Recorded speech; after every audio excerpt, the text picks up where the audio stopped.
¿A qué se debió la visita del secretario del Trabajo? Y también preguntarle si hay los recursos suficientes para satisfacer pues estas peticiones que está solicitando el jefe de gobierno en cuanto a recursos para la reconstrucción. Encantado. Miren, en primer lugar, como ustedes recuerdan, yo presidía esta reunión de salario mínimo.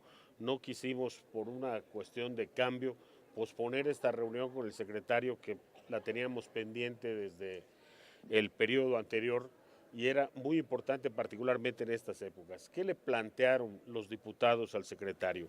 Uno, que nos expusiera cuál es la situación real, qué efecto causó el alza del año anterior y cómo prevén ellos la situación para este año.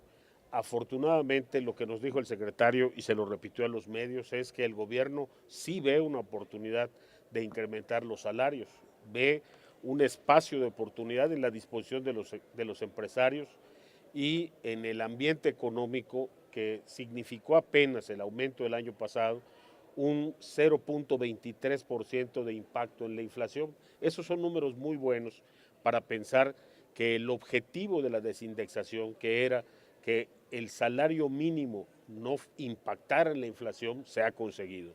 Antes, cada vez que se subía el salario mínimo, subía la inflación. Hoy, con un aumento significativo como el del año pasado, vemos que el impacto inflacionario fue mucho menor, incluso en un año donde la inflación aumentó, pero fundamentalmente por el incremento en el costo de los combustibles y la volatilidad externa. Creo que hay condiciones, eso nos dio mucho gusto. Segundo, le preguntamos opinión sobre la CONASAMI y le dimos nuestro punto de vista sobre CONASAMI.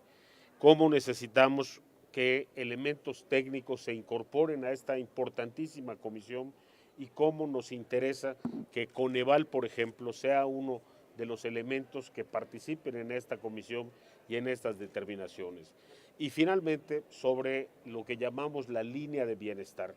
A mí me dio mucho gusto que la definición que hiciera el propio secretario es que bienestar no es exactamente un número, sino una situación en la cual un trabajador puede efectivamente desarrollar un proyecto de vida. Esto es mucho más amplio que decir que puede comprar 2 kilos de frijol o pagar X número de pasajes en camión o en taxi.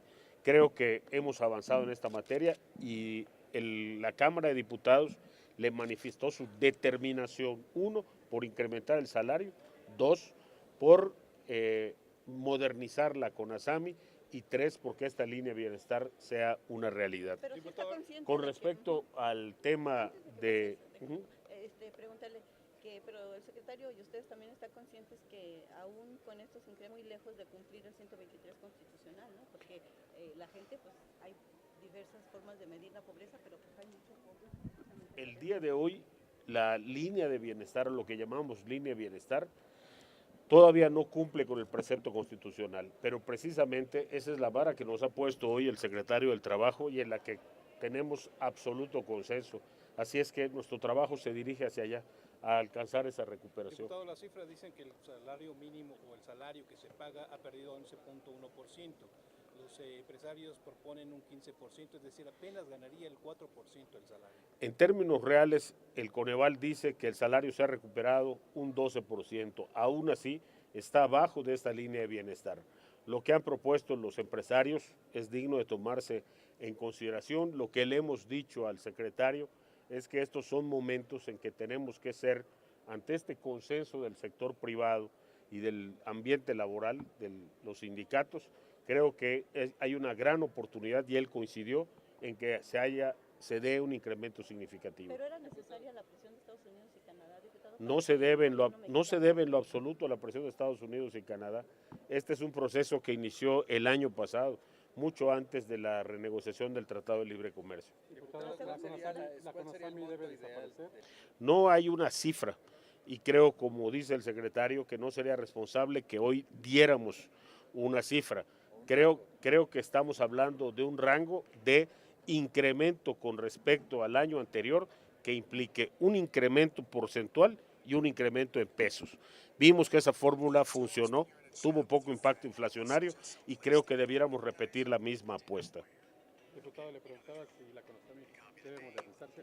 Pero creo que se justifica la existencia de la CONASAMI con una serie de modificaciones que seguramente propondremos los diputados, que van orientadas a que haya una mayor participación de la parte técnica, específicamente de Coneval. Lo segundo, diputado, que nos comentaba sobre el jefe de gobierno en torno a pues, una mayor cantidad de dinero para satisfacer las necesidades que tienen para reconstruir. Miren, en una cosa estamos totalmente de acuerdo con el jefe de gobierno. El Distrito Federal y las condiciones de los daños en el Distrito Federal son absolutamente diferentes a las de Oaxaca o Chiapas o Morelos. Por lo tanto, y sin ánimo de señalar ciudadanos de primera y ciudadanos de segunda, va a implicar una ingeniería de esta reconstrucción, un diseño de la reconstrucción y del apoyo para la reconstrucción que definitivamente tiene que diferenciarse.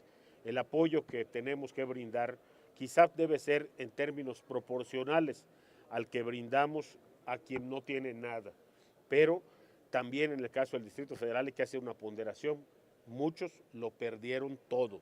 Entonces, creo que sin tomar posturas radicales, como decir, me tienen que dar el 100%, yo creo que hay una realidad y es que no podemos aplicar el mismo criterio de reconstrucción que se aplica en Chiapas al Distrito Federal. Pero deben tener en cuenta, usted, diputado, que en septiembre, después del temblor del 19, previo a octubre, la primera quincena, hablaba con optimismo de la posibilidad de que las parlamentarias dialogaran sobre la posibilidad de discutir el fin del financiamiento de los partidos políticos. Usted era optimista, urgía que el 15 de octubre se diera esta posición. Llegó el 15 de octubre, vamos ya en noviembre. Esto no se ve claro y esto es importante porque el 15 de noviembre se vota el presupuesto y ya no sería posible hacer esta. Al poner fecha yo me refería a que en ese momento los partidos pudieron haber renunciado a todo su financiamiento del resto del año. Solo 3 partidos lo hicieron, o 4 si no me equivoco. Aquí lo que sigue es que ahora precisamente en el presupuesto podamos llegar con una postura donde ya los partidos, espero, estén descontando lo que recibirían o una buena parte de lo que recibirían en 2018. Pero esa es responsabilidad de las fracciones. No quisiera abandonar completamente el tema de la reconstrucción. Hay un asunto pendiente en la Cámara de Diputados que desde la mesa directiva haremos una invitación a la Comisión de Hacienda para que suceda tal como lo hicimos ahorita en el caso de la Comisión de Salarios Mínimos. Creo que es imprescindible que llamemos a cuentas a la Comisión Nacional Bancaria y de Valores y a la Comisión Nacional de Seguros y Fianzas. Es imprescindible saber qué responsabilidad están asumiendo las aseguradoras, qué responsabilidad están asumiendo los bancos que dieron las hipotecas de los edificios que se derrumbaron y por supuesto qué responsabilidad están asumiendo las constructoras que adquirieron esos créditos, algunos de ellos incluso a través del Infonavit. Así es que antes de que hablemos o junto con que estemos hablando de presupuesto para la reconstrucción, también tenemos que hablar de estas partes que son imprescindibles sobre todo para el futuro. La Ciudad de México es el meollo, el centro de una zona sísmica y seguramente va a recibir impactos en lo futuro para los cuales hoy la gente, la sociedad está bien preparada. Las estructuras financieras debieran estar también preparadas. Diputado, dos preguntas. Una, pero tiene que ser estos sí, grupos. cómo no. Y la segunda, diputado, dice que no es la misma situación de Oaxaca, Chiapas y la Ciudad de México. No, a los diputados no se les debe olvidar que es la capital de la República Mexicana y la sede de la gran, digamos, con todo respeto, yo creo que no es lo que cuenta hoy. Yo creo que lo que cuenta es que son ciudadanos que viven, que adquirieron sus predios en una condición diferente a los ciudadanos de Chiapas o de Morelos, empezando por lo siguiente. No se cayeron casas, edificios unifamiliares, es decir, donde viviera una sola familia. Se cayeron departamentos. El que compra un departamento tiene una condición diferente que el que se le cayó una casa en Chiapas. Ahí le vamos a reconstruir en su propio terreno. Él es dueño de su terreno. ¿Dónde le reconstruimos al que perdió un departamento? Entonces, tiene que abordarse con una visión diferente, no puede ser unilateral. Y yo creo que si siempre hay la oportunidad de sentar precedentes, hoy la Ciudad de México necesita que establezcamos un nuevo precedente para temas de reconstrucción en esta ciudad. Sin embargo, hay consenso para traer- instituciones que, como usted dice, los de seguridad, los seguros, tienen la responsabilidad de cubrirlos, pero no todos los mexicanos, por tanto, tendrá que salir del presupuesto este fondo de reconstrucción. Hay oportunidad. Claro que sí, hay 43,000 millones de pesos para la reconstrucción y tendremos que encontrar 5,000 más de acuerdo a lo calculado y hacer lo necesario, insisto, para que estos ciudadanos este mismo año estén recuperando la forma de vida que tenían antes de esta desgracia. ¿Qué instancia los llamaría cuentas aquí de la Cámara? La Comisión de Hacienda tiene una muy importante responsabilidad en ese sentido. Pero Oiga, ya- ¿y cómo sería la relación hacia las aseguradoras, perdón? No, lo primero que tenemos que saber es qué están haciendo las calificadoras, en eso, las aseguradoras, en eso seguramente nos puede ayudar la Comisión, el Instituto de Vivienda del Distrito Federal, la propia Jefatura de Gobierno y los datos con los que ya cuenta el Centro de Estudios de las Finanzas Públicas de aquí de la Cámara de Diputados. ¿Qué responsabilidad se les va a aplicar? Primero tenemos que ver cuál es la situación en la que están y cuál es la situación y el grado de afectación. Primero yo sugeriría que se abordara desde el punto de vista de seguros hasta cuánto están contemplando, desde dónde se están contemplando y después pasáramos al tema de constructoras. ¿Ya se está viendo, diputado, esta cita?